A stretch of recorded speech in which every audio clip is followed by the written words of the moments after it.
Hello बच्चों, आइए question पढ़ते हैं।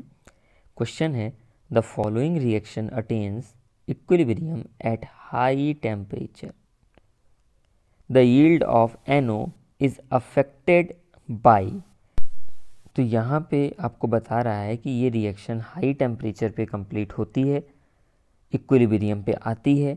तो उस कंडीशन में NO के फॉर्मेशन में या NO के यील्ड में क्या क्या चीज़ें अफेक्ट करेंगी।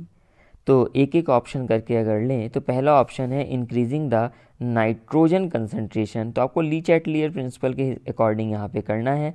अगर आप N2 के कंसंट्रेशन को बढ़ा दोगे तो उस केस में ये रिएक्शन फॉरवर्ड जाने लगेगी।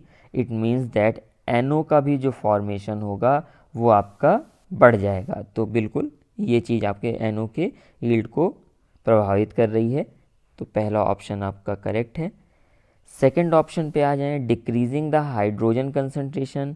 अगर आप हाइड्रोजन के कंसंट्रेशन को डिक्रीज कर रहे हैं तो उस केस में भी ये रिएक्शन फॉरवर्ड जाएगी, क्योंकि अगर प्रोडक्ट का कंसंट्रेशन घटा दिया जाए तब भी रिएक्शन फॉरवर्ड जाती है, और अगेन फॉरवर्ड जाएगी तो NO का कंसंट्रेशन इंक्रीज कर जाएगा। तो यहाँ पे भी यील्ड ऑफ NO अफेक्ट कर रहा है। C, compressing the reaction mixture.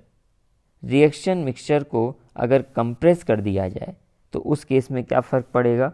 तो अगर रिएक्शन मिक्सचर को आप कंप्रेस करते हैं, प्रेशर बढ़ाते हैं, और यहाँ पे अगर देखें कि डेल्टा Ng की जो वैल्यू है वो है आपकी 2 + 2 - 1 + 2, it means that +1।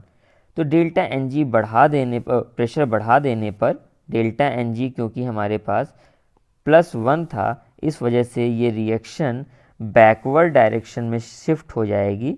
But NO का कंसंट्रेशन तो अफेक्ट तो हो ही रहा है ना, यहाँ पे आपसे अफेक्टेड पूछा है, ना कि सिर्फ इंक्रीज करने की बात कही जा रही है।